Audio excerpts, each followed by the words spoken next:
el centro de Europa en el transcurso de 2 milenios. Un país que necesitó mucho tiempo para convertirse en uno. Personas que recién se sintieron alemanas con el paso de los siglos. ¿Quiénes son? ¿De dónde vienen?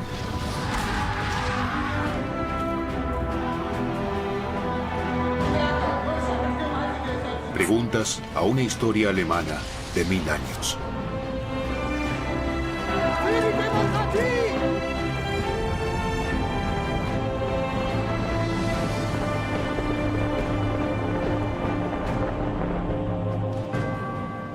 Él es el rey de los alemanes y quiere gobernar como emperador sobre Occidente. Federico Barbarroja de la dinastía Hohenstaufen. Su imperio se extiende hasta el sur de Italia. Sin embargo, su dominio es controvertido. Poderosos rivales desafían al monarca. También su antiguo aliado, Enrique el León.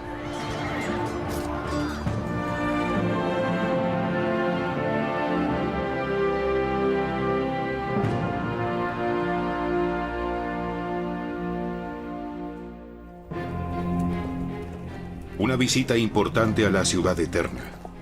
Los ciudadanos de Roma no han visto a un rey alemán desde hace 2 décadas. Sin embargo, los poco habituales visitantes del norte no son bienvenidos de ninguna manera. Debido a su barba roja, los romanos lo llaman Barbarossa. Me siento incómodo entre estos romanos. No parecen muy alegres. ¿A qué has venido a Italia, Federico? ¿Un imperio sin Italia? No, Enrique. No hay emperador sin Roma.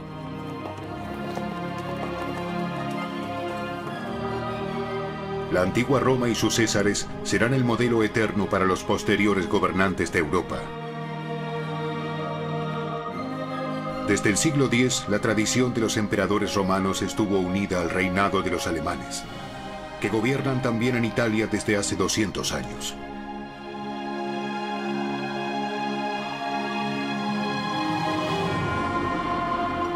Desde Otón el Grande, el Papa coronaba a los reyes alemanes también como emperadores romanos, convirtiéndose así en protectores de la cristiandad occidental.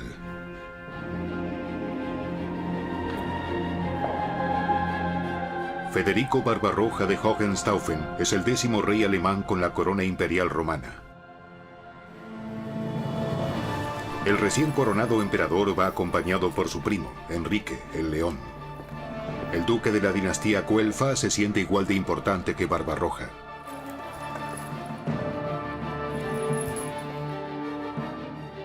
¿Qué sucede contigo, Enrique?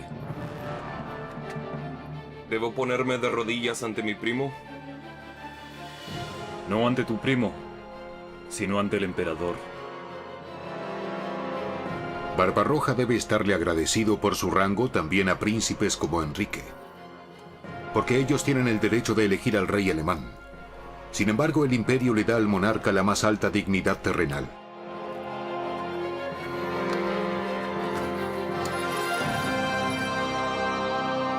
Pero el emperador es coronado por el Papa y con ello quiere estar al menos al mismo nivel.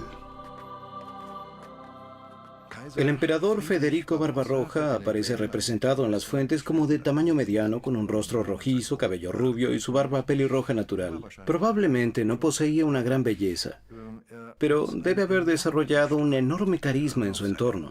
Le dio una gran importancia a un modo de actuar imperial, pero eso no tuvo buena acogida entre algunos. Aquí tampoco. Los romanos mantienen su orgullo. En ese momento se comportan particularmente seguros de sí mismos. Quien realmente quiera gobernar como emperador indiscutible no debería convertirse en su enemigo. A los habitantes de la ciudad eterna no se les preguntó quién debería ser emperador. Fue el Papa quien lo decidió y recibió los obsequios electorales. Por eso se rebelaron. ¡Fuera de aquí! ¡Váyanse de aquí! ¡No los queremos! ¡Váyanse! ¡Fuera de la ciudad! ¡Escudos! ¡Al emperador! ¡No los queremos! ¡No los queremos aquí! ¡Largo! ¡Váyanse! ¡Adelante! ¡Salgamos! A Barbarroja y su séquito les sorprende la ira de los romanos. Están en peligro. ¡Deténganse!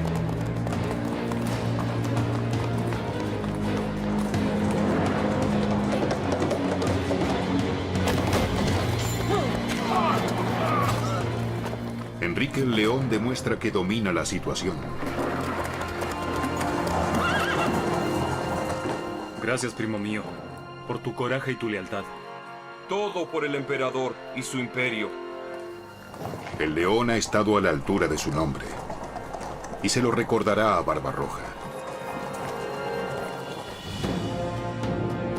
Federico I se había dirigido al sur como rey y regresó con la corona imperial.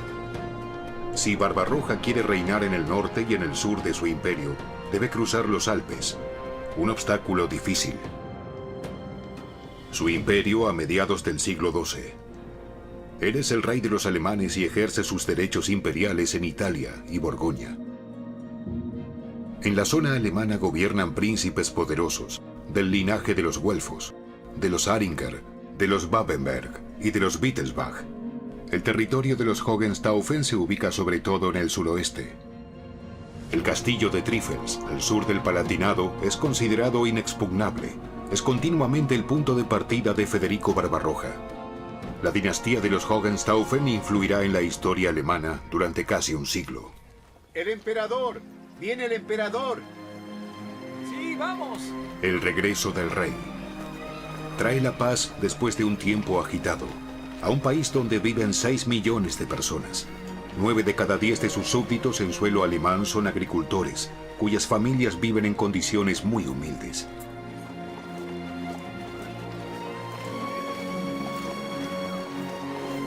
Besar la orilla del ropaje del rey promete felicidad.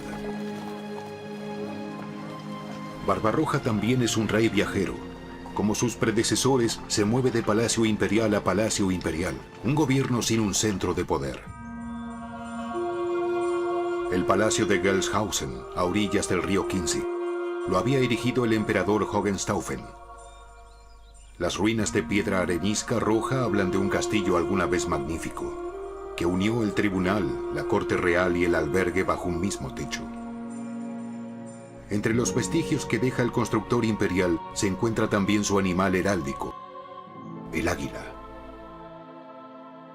El águila ya era en la antigua época imperial el símbolo de la dominación mundial. Y es tomado por Barbarroja, quien también recurre mucho a los símbolos y a las tradiciones antiguas, es decir, a las tradiciones de la época imperial. Y desde entonces es el símbolo del imperio. Una reconstrucción muestra el modelo ideal de un palacio imperial. Arquitectónicamente era un símbolo de la idea del imperio.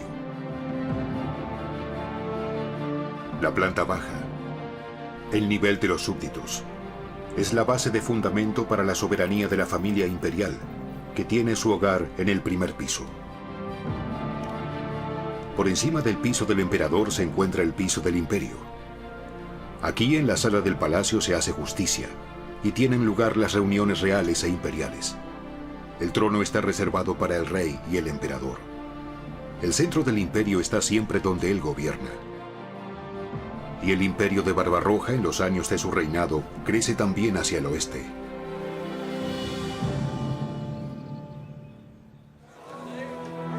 La Dieta Imperial de Wurzburgo en 1156. Un acontecimiento social de rango europeo monopoliza por unos días la ciudad episcopal a orillas del Main.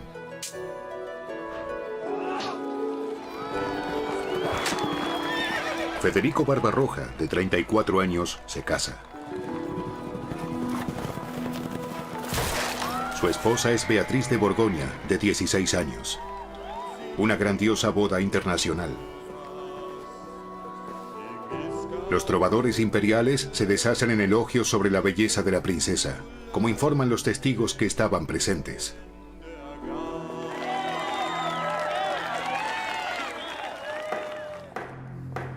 En la crónica, los obispos de Wurzburgo dice: En las semanas posteriores al Pentecostés, el emperador Federico, con su esposa Beatriz, hija del conde Reginaldo de Borgoña, contrajeron matrimonio en la boda de Wurzburgo. La celebración del matrimonio de Beatriz y Federico debe ser presenciada por dignatarios del Imperio de Inglaterra, Francia y Polonia. Fue un importante acto de Estado, a través del cual, según la comprensión del momento, recién entonces llegaba a ser válida la unión entre los Hohenstaufen y los Borgoña. Para ambos, su matrimonio es ante todo una unión política. Siglos más tarde, la boda inspira un monumental fresco en la escalera de la residencia en Wurzburgo. El reino de Borgoña pertenece nuevamente al imperio. Una conquista pacífica.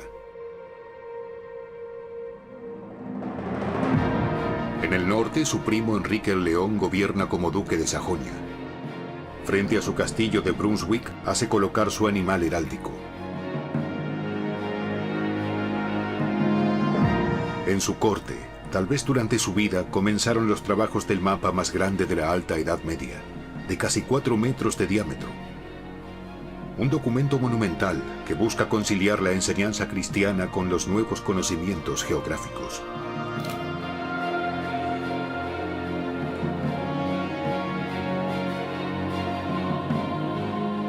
Jerusalén todavía está en el centro. A la cabeza del mapamundi de Ebstorf está Jesucristo. Él mantiene el mundo unido. Esta obra, sobre una base de cuero, se completa bajo el reinado de los sucesores de Enrique. El símbolo de la ciudad de Brunswick, la sede de los güelfos, está representada por un poderoso león. El modelo es el monumento del león, frente al castillo Dank van der Ode, un espectacular trabajo de bronce para la época.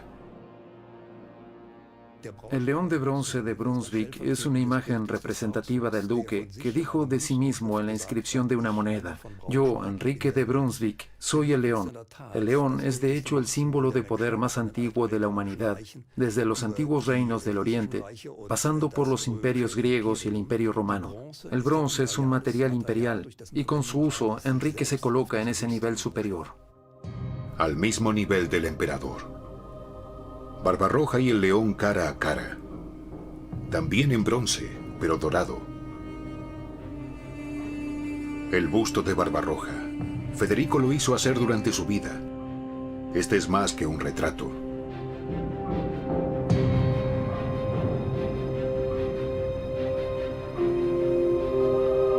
Su cabeza se apoya en los muros de Roma, símbolo del imperio cristiano romano sobre el cual él gobierna. Pero falta algo. ¿Una corona? ¿Una diadema como la de los emperadores romanos? Los investigadores creen que se veía así. También simboliza que no solo el Papa gobierna Roma. El busto de Barbarroja es bastante adecuado para expresar esta nueva confianza en sí mismo. El imperio se encuentra simbólicamente a la altura de la Santa Iglesia. Barbarroja quiere la igualdad de rango entre Papa y emperador. La disputa sobre este equilibrio vuelve a romperse 80 años después de Canosa. Esta vez, el lugar es Besançon, en Borgoña. Ha llegado Rolando Bandinelli, enviado del obispo de Roma, nuestro señor Papa. Sobre la presencia del enviado papal ante el emperador, existen narraciones que hablan de una nueva lucha de poder. Las palabras en nombre del Papa al principio parecen inofensivas. Alegrémonos. En memoria de los beneficios. Sin embargo, se disiente con respecto a una palabra latina, beneficium, que significa beneficio, pero también puede traducirse como feudo, en el sentido del préstamo. ¿He recibido mi dignidad imperial como un feudo del Papa? ¿De quién tiene la corona el emperador? Si no es del Papa. ¡Manda a callar a la ramera romana! ¡Detente! El emperador Federico no se ve a sí mismo de ninguna manera como gobernante por la gracia del Papa. Dígale a su señor que hemos recibido de parte de Dios la corona de nuestro imperio, y no de su arrogante siervo.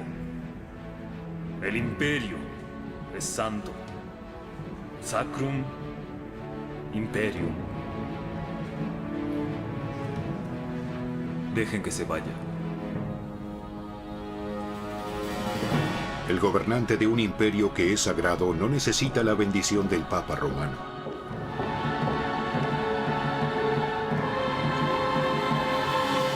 En 1157, el término Sacrum Imperium aparece en una carta imperial. Y poco después, este Sacro Imperio se convierte en el Sacro Imperio Romano. El anexo germánico se añadió 300 años después. De esta manera, bajo Federico Barbarroja, se creó un componente importante en el título del imperio.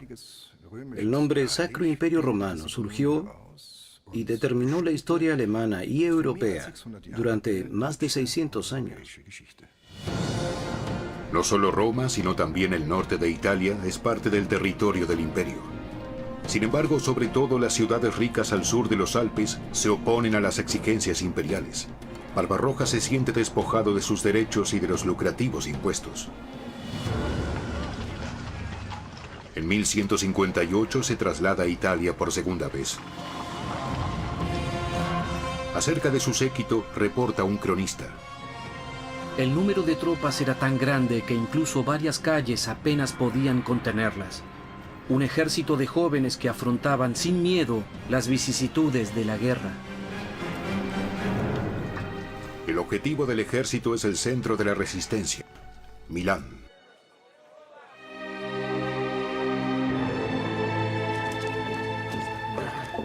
En vista del peligro inminente, el cónsul de la ciudad convoca a una reunión de ciudadanos. Ustedes, valientes ciudadanos de Milán, ¿quieren obedecer a los orgullosos alemanes y someterse a sus mandamientos? ¿De verdad quieren soportar esto durante su vida? ¡No! ¡No queremos eso! ¡Claro que no! ¡No lo aceptamos! ¡No lo queremos! Muramos como hombres antes que soportar el orgullo de los alemanes y su tiranía. ¿Qué hombres valientes podrían soportar la presunción y la arrogancia de los alemanes? ¡Ninguno! ¡No! ¡Lucharemos hasta el fin! ¡Antes moriremos! ¡Preferimos morir! La entrada de los caballeros alemanes causa una sensación de unidad en Italia.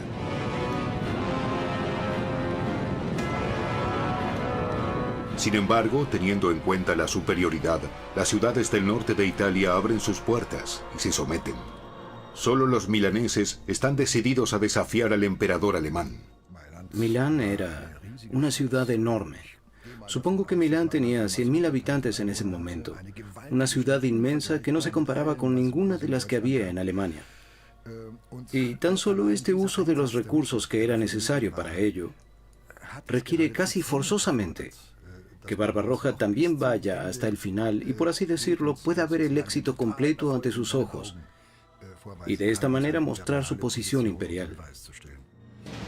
El asedio de Milán se alarga durante meses. Después de una feroz lucha, finalmente la gran ciudad lombarda debe capitular incondicionalmente.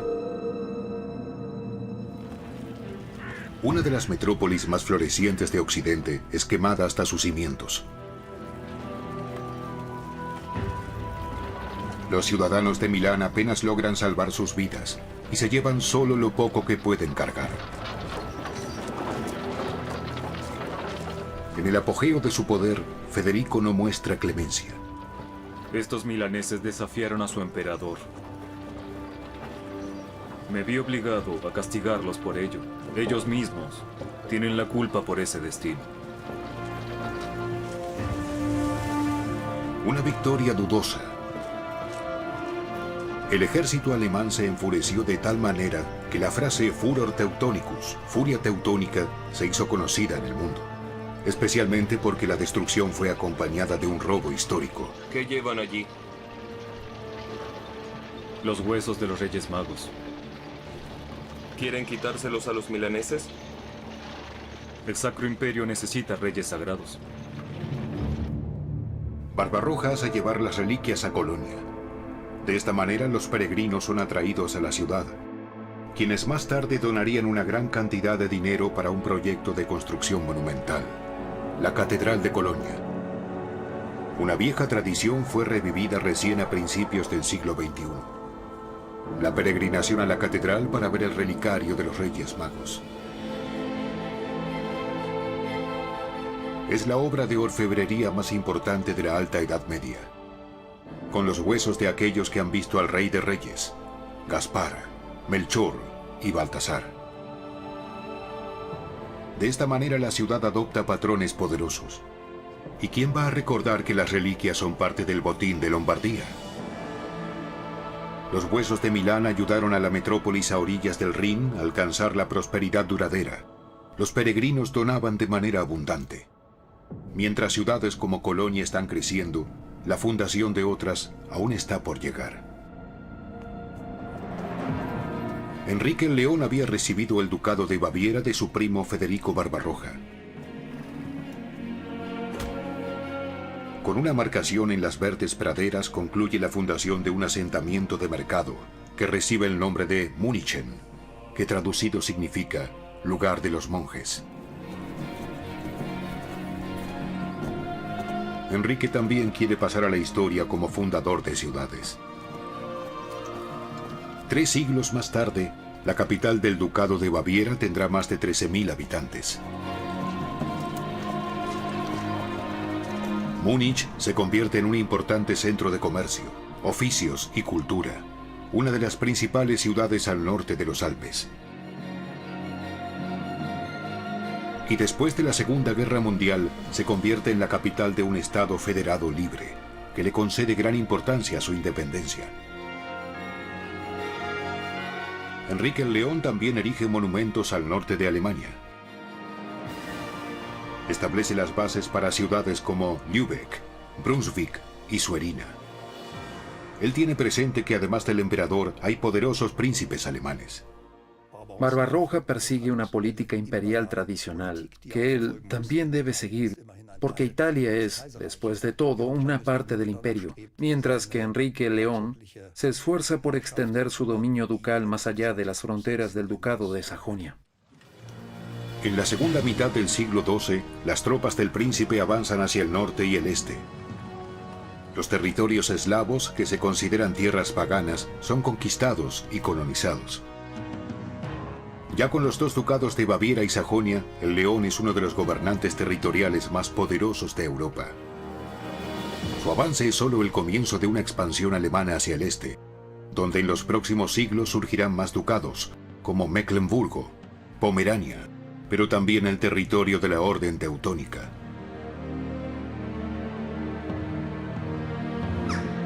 El castillo de Marienburg, cerca de Danzig, en la actualidad Gdansk, es una gran fortaleza, el edificio de ladrillo más grande de Europa. Símbolo de la colonización alemana oriental, iniciada por Enrique el León, que continuó con la Orden Teutónica.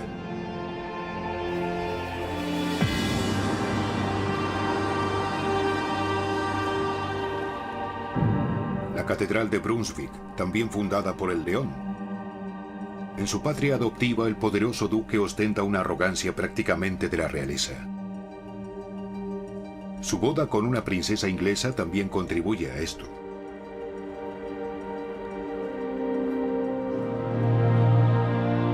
El costoso evangeliario que Enrique ha hecho hacer para esta ocasión tiene un valor inestimable y demuestra su comprensión de la dominación. En una representación, Enrique y su esposa reciben su corona directamente de la mano de Dios. ¿Una presunción? A los ojos de otros príncipes y del emperador, el León toma impulso hacia su propia monarquía güelfa. Las suntuosas habitaciones de su palacio parecen probar esta ambiciosa pretensión. Su gusto artístico también está al servicio de sus ambiciosos objetivos. En el siglo XIX, su castillo, Dam van der Ude, fue reconstruido siguiendo el estilo de la época. Con el castillo Dam van der Ude, alrededor del 1170, Enrique el León se construye una residencia que de ninguna manera es inferior al palacio de un rey. El poderoso dominio que crea el León en Sajonia, en Baviera y en los territorios eslavos, lo coloca en una posición similar a la realeza. Este poder del León parece cada vez más amenazante para el emperador y para otros príncipes del imperio, incluso hasta desafiante. Goslar. La Plata. Por todos los tiempos. El León le hace frente a Barbarroja. Cuando el emperador le pide que se vaya con él a Italia para reprimir las rebeliones de las ciudades lombardas, el león exige las minas de plata de Goslar. Te lo pido, como primo, amigo y camarada. Sigue a tu emperador a Italia. Eso te beneficiará. Pero no te entregaré Goslar. Sin la mina de plata en Goslar, el emperador quedaría en la ruina. Entonces que Dios esté contigo. Primo, yo no estaré.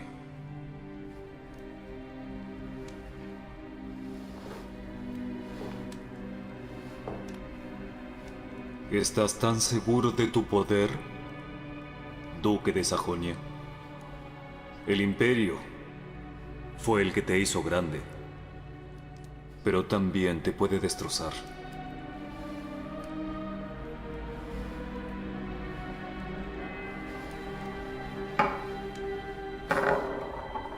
Enrique se niega a participar en esta misión militar. Él no viola la ley, pero ofende al emperador. La idea de un reino que se extienda desde el mar Báltico pasando por los Alpes hasta el Mediterráneo solo puede imponerse si Barbarroja une a largo plazo los territorios del norte de Italia con su imperio. Y él necesita la riqueza de las ciudades italianas. Pero los lombardos no quieren ser ni parte de un imperio dominado por alemanes, ni tampoco quienes le paguen. Solo unos pocos años después de la destrucción, los milaneses regresaron a su ciudad y la reconstruyeron. Las tropas lombardas se enfrentan a Barbarroja en Legnano. En mayo de 1176 se produce una batalla campal entre los habitantes de las ciudades libres y los caballeros imperiales.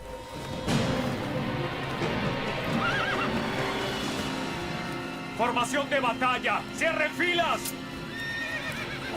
No solo los duplica la fuerza del oponente, 16.000 hombres contra 8.000. Los ciudadanos también luchan por su libertad.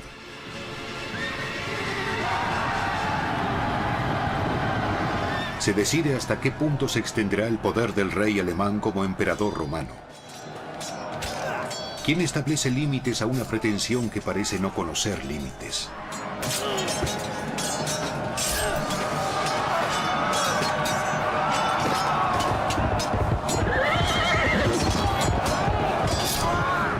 Cuando el estandarte de Federico cae al suelo, él no solo ha perdido una batalla.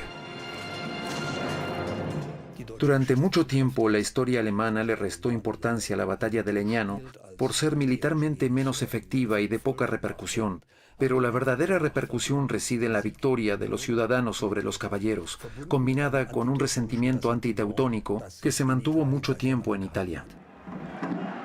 Cada año, el último domingo de mayo, los habitantes de la pequeña ciudad de Legnano conmemoran los dramáticos acontecimientos del año 1176. Una carta de los ciudadanos de Milán a sus aliados italianos inmediatamente después de la batalla también evoca la histórica victoria. Queridos compatriotas, no se le atribuye a nuestras armas el triunfo sobre los invasores alemanes. El laurel de la victoria se debe a la unión de todos los italianos, cuya orgullosa voluntad se ha levantado contra la servidumbre. Por primera vez se forma un sentido de nacionalidad al sur de los Alpes, que delimita a los italianos de los alemanes, y cuyos gobernantes están divididos entre los deberes de un rey alemán y las exigencias de un emperador romano. Barbarroja se ha hecho enemigos, tanto en tierras alemanas como en Italia.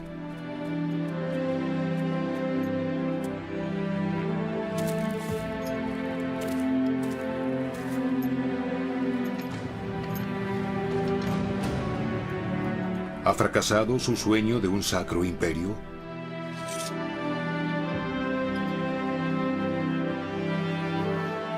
En el año 1177 tiene lugar en Venecia el Congreso de Paz hasta ahora más grande de la historia europea. Se busca un equilibrio de intereses entre alemanes e italianos, emperador y papa. Años antes, Barbarroja había puesto en su lugar al pontífice romano. Ahora el emperador del Sacro Imperio Romano debe someterse. A partir de ahora significa que el verdadero emperador es el Papa. Con la paz de Venecia de 1177, terminó el intento del emperador de establecer un gobierno directo con sus propios funcionarios en Italia. Él había perdido el enfrentamiento con el Papa y ahora estaban buscando un culpable. Y esto dio la oportunidad de saldar antiguas deudas. Como Enrique el León se negó a apoyar a Barbarroja en Italia, ahora es llevado ante la justicia. En la Dieta de Erfurt intenta apaciguar al emperador con un acto de sumisión.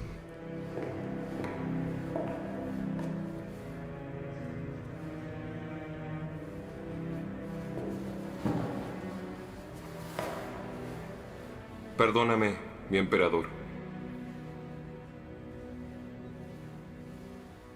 Su remordimiento llega tarde, mi duque. Demasiado tarde. ¿Me castiga por no seguirle a Italia, emperador? Usted no estaba obligado al servicio militar. Usted mismo me lo dijo. Y aún así me derriba. Se trata del honor del imperio. El veredicto es inamovible. Un fallo que se había dictado también bajo la presión de los príncipes imperiales, para quienes Enrique el León se hizo demasiado poderoso. La caída del duque de Sajonia queda sellada con la Carta de Hellhausen. Debido a su evidente rebelión, Enrique de Braunschweig es juzgado como insubordinado y se le priva de todos sus feudos que obtuvo del imperio en el fallo unánime de los príncipes. No había obligación legal para que Enrique el León prestara servicio en el ejército imperial, pero por supuesto tenía una deuda, un deber moral de lealtad hacia el emperador que no lo apadrinaba y protegía por obligación, y debía estar convencido de que el duque le proporcionaría algunos beneficios compensatorios. No sabemos en detalle por qué no lo hizo. Es posible que haya subestimado el conflicto y sus consecuencias. El León va primero al exilio a Inglaterra. Él ya no juega un papel decisivo en la historia alemana. En la Catedral de Brunswick, que el mismo Guelfo ha patrocinado, Enrique es enterrado junto a su esposa, Matilde. Sin embargo, su hijo alcanzaría lo que se le había impedido al León. A principios del siglo XII fue coronado como Otto IV, el único emperador de la dinastía güelfa del imperio. Pero no volvería a recuperar los territorios perdidos, porque Barbarroja los ha repartido entre otros príncipes. Y esto es así para que ninguno de ellos llegue a ser tan poderoso como el León. A ti, Otto von Wittelsbach, te concedo Baviera. Tú, Philipp von Heinsberg, obispo de la iglesia de Colonia, recibes Westfalia. Y tú, Bernardo de Anhalt, de aquí en adelante debes gobernar sobre Angria. La asignación de tierras por el monarca muestra que Barbarroja necesita y busca el respaldo de los príncipes alemanes.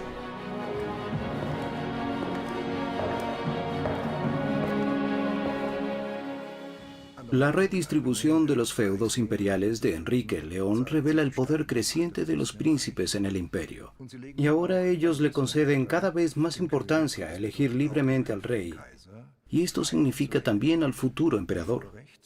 Un privilegio que nunca existió en Francia o Inglaterra. Una monarquía electiva en lugar de una monarquía hereditaria. Esta es una característica importante en la historia alemana. Y pronto este principio también debía redactarse en un documento histórico, la Bula de Oro de 1356. Nuestro federalismo, la fuerza de los estados federales, tienen aquí, si se quiere, sus raíces iniciales. El Pentecostés de 1184. El emperador Federico ha invitado a una gigantesca reunión imperial en Marahue, cerca de Maguncia. Se esperan más de 70.000 participantes. Duques, príncipes, caballeros, obispos y séquito poetas famosos y músicos de su tiempo. Un evento grandioso del que informa la crónica sajona mundial. Fue la celebración más grande jamás habida en tierras alemanas.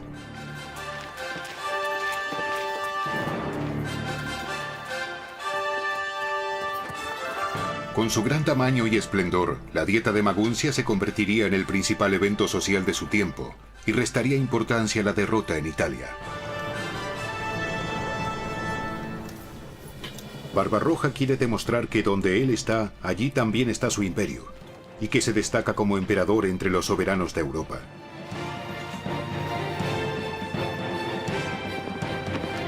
Tan solo caballeros han llegado 20.000. Barbarroja quiere otorgarles nuevos privilegios, comprometerlos como garantes de su poder, fieles y capaces de defenderse y luchar contra los enemigos internos y externos.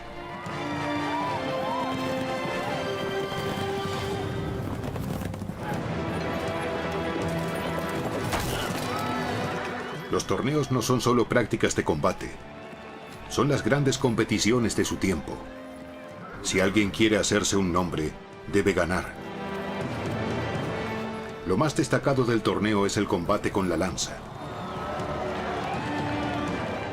El participante debe traer su propio caballo, dominarlo con las riendas y espuelas, y poder sostener la lanza.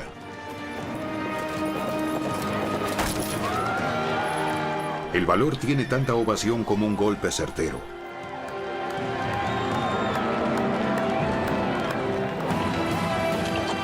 El colorido espectáculo no debería causar demasiadas lesiones. Las lanzas son romas. Sin embargo, algunos fueron más que solo heridos en su orgullo.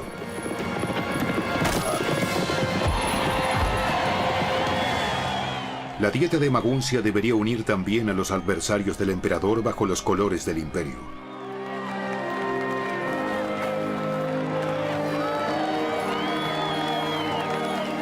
Sin embargo, los príncipes aún piensan en su independencia.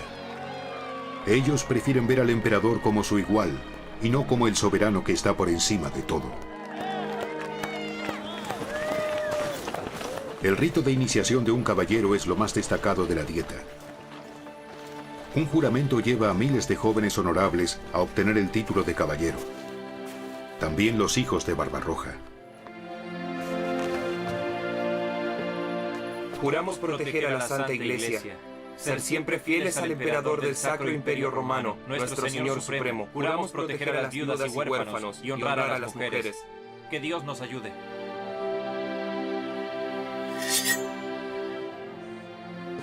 En el nombre de Dios, de San Miguel y de San Jorge, los hago caballeros. Sean valientes, firmes y leales.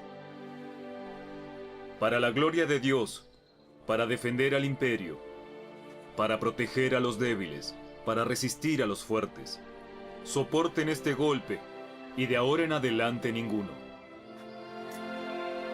Con el empuje a sus dos hijos, Federico quiere determinar su sucesor. Enrique, el mayor, el de la izquierda en la imagen, se convertiría en el próximo rey y emperador romano alemán. Aunque los príncipes eligen al rey, el emperador quiere conseguir que su dinastía sea hereditaria.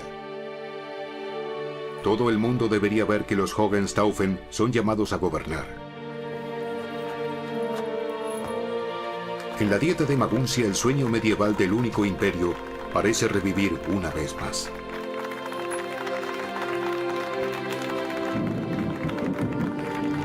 Pero se acercan nubes oscuras.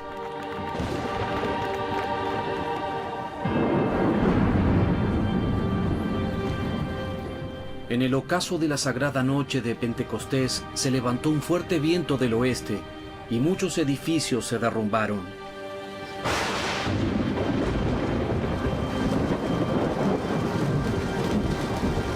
Lo que anunciaba el poder divino no fue tomado como una buena señal. Escribe el cronista Otto von Saint-Placien. Una tormenta devastadora destruye los escenarios de la festividad. Muchas personas resultan heridas o mueren. Un mal presagio, mis compatriotas. Efectivamente, es el comienzo del fin.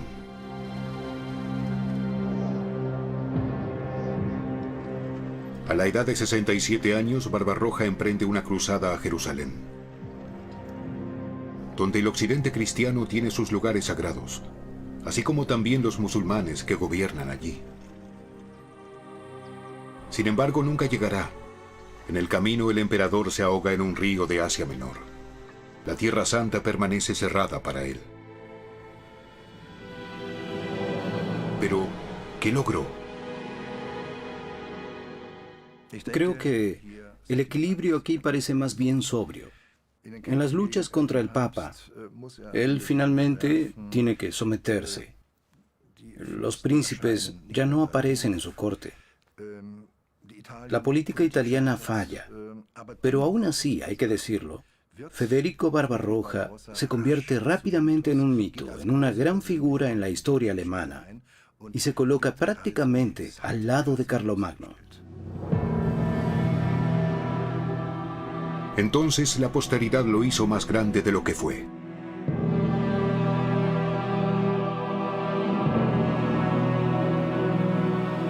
A fines del siglo XIX fue dedicado a él este monumento en la cima de la montaña Kyffhauser, en Turingia. Se dice que descansa en Kyffhauser y que un día, sin embargo, regresará y renovará la antigua gloria imperial. Un grandioso malentendido.